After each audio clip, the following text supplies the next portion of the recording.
हरि शरणम। श्री बद्रीनाथ धाम की जय। सभी हरिभक्तों को एक विशेष सूचना आप सबको आह्लादित प्रसन्न करने वाली है। इस बार हम लोग 4 धाम यात्रा करने के लिए जा रहे हैं। 4 धाम यात्रा प्रायः लोग करते हैं और करके आ जाते हैं, लेकिन या तो वो घूम करके आते या फिर ऐसे ही यात्रा करके आ जाते। इस बार आप सभी के लिए एक विशेष यात्रा का प्रयोजन ये भी है, हम लोग धाम जाएं, धाम की यात्रा करें तो साथ साथ में उस धाम की महिमा से भी परिचित हो सकें। हम तीर्थों में जाते हैं, घूम करके आ जाते हैं। धामों में कई ऐसे प्रकट और गुप्त तीर्थ होते हैं जिनकी महिमा से प्रायः हम लोग अपरिचित रह जाते हैं, और धाम जाने का संपूर्ण प्रयोजन जो प्राप्त होना चाहिए उससे प्रायः हम अवगत नहीं हो पाते हैं।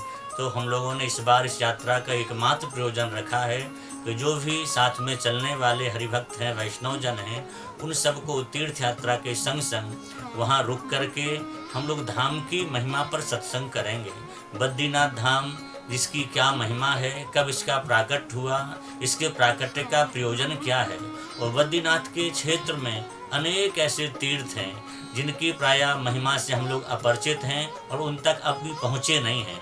तो सब लोग उनकी महिमा से परिचित भी हो सकें, वहाँ तक पहुँच सकें, उनका पूजन दर्शन कर सकें। ऐसे ही केदारनाथ धाम में भगवान शिव का तो हम लोग केदारेश्वर का दर्शन करते हैं, लेकिन उसके साथ साथ वहाँ पौराणिक अनेक नदियाँ जो गंगा की तरह ही हैं, उनका संगम है। जैसे 3 नदियाँ विशेष वहाँ पर प्रकट हुई हैं, उनके संगम, उनके प्राकट्य की कथा, उनके दर्शन, उनके स्पर्श, उनके आचमन मार्जन का क्या प्रयोजन है, उससे क्या लाभ होगा, उन सब का हम लोग स्मरण भी करेंगे।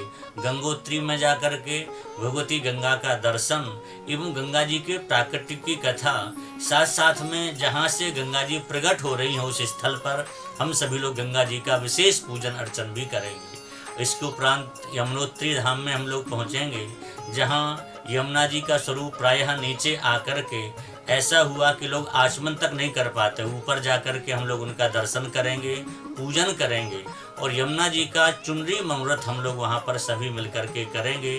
तो इस उद्देश्य को लेकर के 4 धाम यात्रा की गई है कि सबको 4 धामों की महिमा का ज्ञान भी हो और धाम की यात्रा का संपूर्ण लाभ आप सभी को प्राप्त हो सके, ऐसा मन में भाव आया।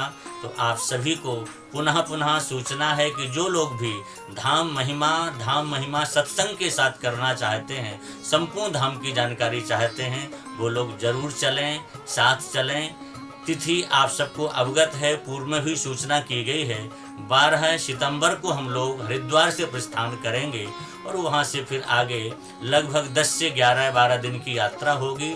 आप सभी के निमित्त वहाँ सारी सुविधाओं का भी विचार रखा गया है। तो जो लोग भी चलना चाहें दिए गए नंबर पर संपर्क करें, अपना रजिस्ट्रेशन शीघ्र ही करा लें, क्योंकि जिससे आप सभी के लिए रुकने की, ठहरने की संपूर्ण व्यवस्था, अभिषेक पूजन आदि की संपूर्ण व्यवस्था हम लोग यथाविधि कर सकें। तो सभी को पुनः पुनः बद्रीनाथ एवं 4 धाम चलने के लिए ये सुखद मंगलमयी सूचना के साथ सभी को जय बद्री विशाल।